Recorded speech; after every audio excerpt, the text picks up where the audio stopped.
Hi, friends. This is your friendly neighborhood spiritual counselor and cosmic heart, Linda. As always, we will start our cosmic heart session with a prayer. Taking in that deep breath of love and gratitude with our hands on our heart and our eyes closed, if that is safe and comfortable for you to do. Just staying here in this present moment with the breath. Grateful to be the two or more who are gathered in the name and the nature of love. Grateful for our willingness to remember the truth of our identity, which is perfect love, perfect innocence, wholeness, prosperity, abundance, clarity, wisdom, beauty. Grateful for our mighty companions, our earthly and heavenly helpers. We ask that they join us now, surrounding and supporting us, blessing and guiding us as we sit for just a moment in silence to set our intentions for our session today.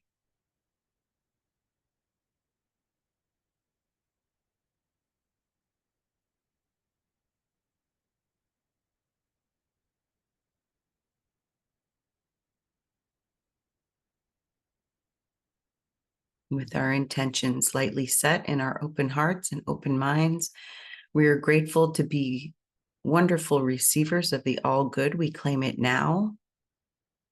And we're grateful to be able to share all that we receive and all that we are with Mother Earth and all her beings because we are one.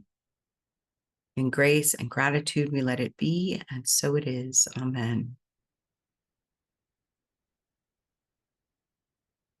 So, whatever comes through today, I'm trusting that it is coming from a place of love and only love, even if it may feel difficult to hear. And what I am uncovering today, I'm trusting that you were brought to this video because there's something in it for you to hear. Again, even if it feels challenging, it's coming from a place of love and only love.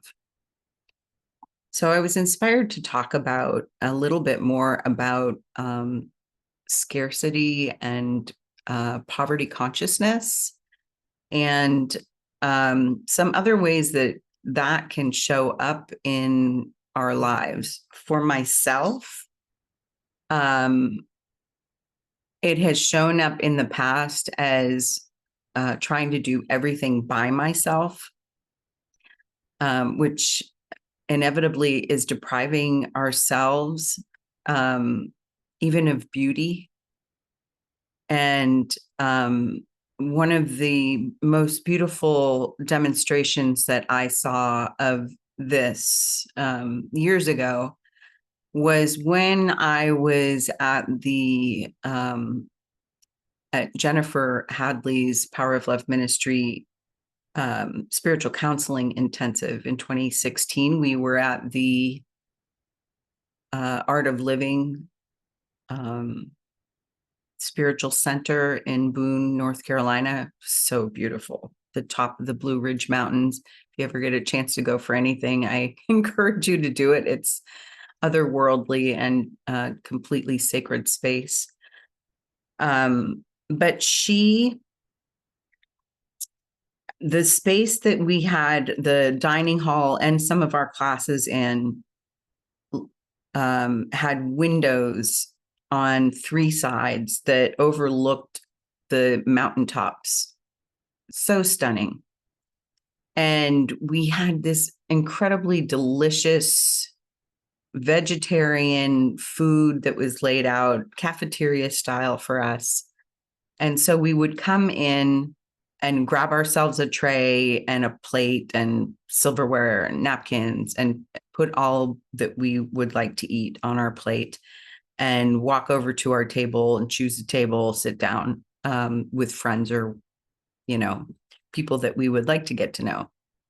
And the demonstration was when Jennifer walked into the room, she did the same thing we all did. She grabbed a tray, she put a plate and silverware and napkin on her tray, chose the food that she would like. But when she got to the table and decided where she was going to sit, she took all of the food off of the tray and put it neatly on the table. There was a tiny little flower arrangement that was in the center of the table, and she just brought it closer to her so that it was in her view. And she just took the tray and set it aside.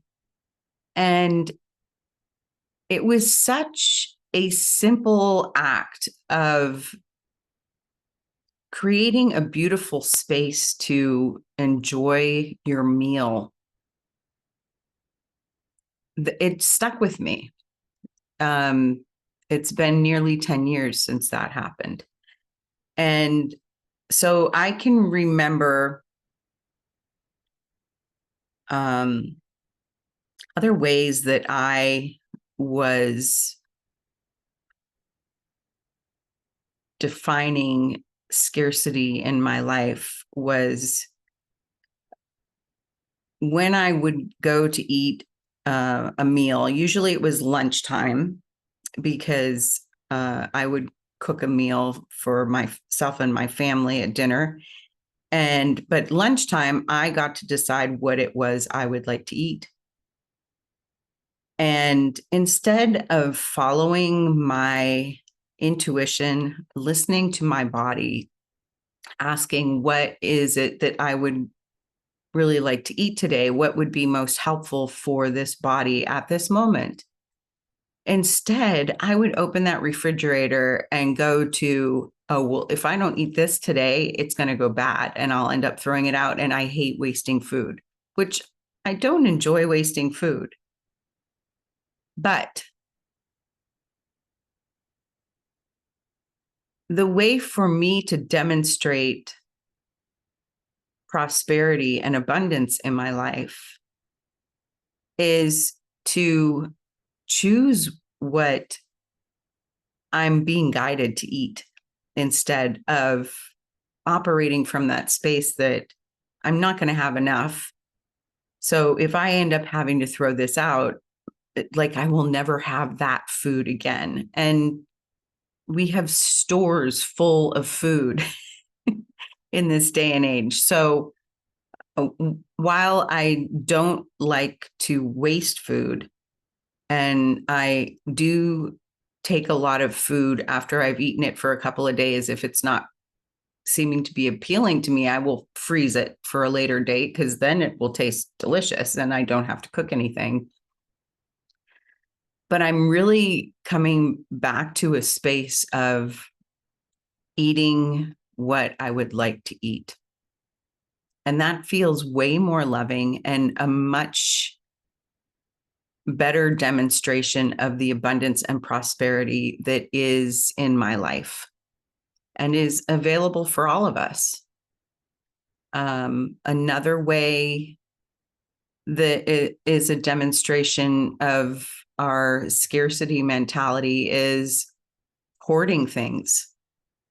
And I have been on a decluttering journey for the last 3+ years.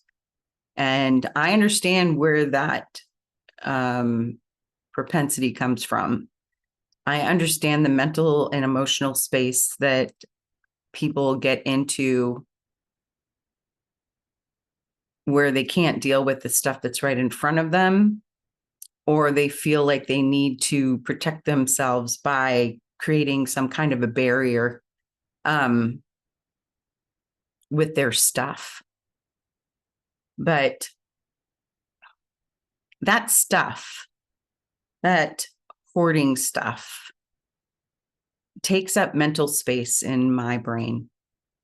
Even if I'm not looking at it, there is some part of me that knows that it's there, that's trying to keep a mental inventory of it so I don't lose track of it, so I don't have to waste money, so that I don't have to buy it again. But when I was living in a cluttered home, I can't tell you how many times I came across the same item 2 and 3 times over, because I would forget that I had the item that I needed and go out and purchase it again, and then put it somewhere where it would get lost seemingly forever.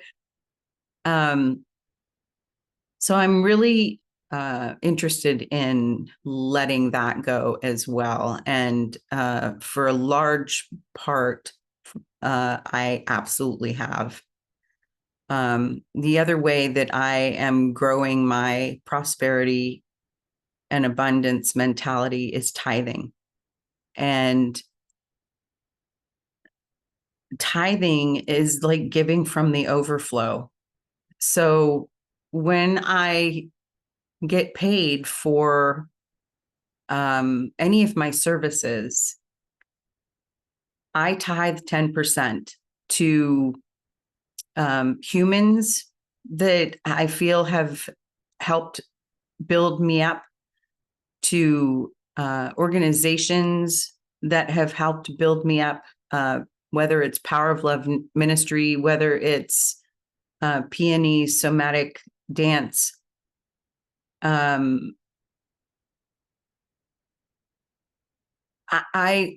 feel it's so important to let the universe know by not hoarding my money that I realize that everything I receive, I'm receiving from divinity. And everything I'm giving back to divinity. So those are just 3 more ways that scarcity mentality can show up, and ways that we can flip the switch to a abundant and prosperous belief system. So I hope you found this video helpful. And if you would like to go deeper with me, you can work one-on-one with me. Just leave a comment below this video. Counseling sessions are 45 to 60 minutes and cost $100. I can share more details when you reach out in the comments for your appointment. Please share this video with family and friends who you feel it may be helpful to support. And I would love to hear your feedback or suggestions for future topics. Also, be sure to like, subscribe, and hit that notification bell so that you are notified when new videos are available. Thank you all so much for your time and attention today. Much love, and stay true to your own cosmic heart. Bye for now.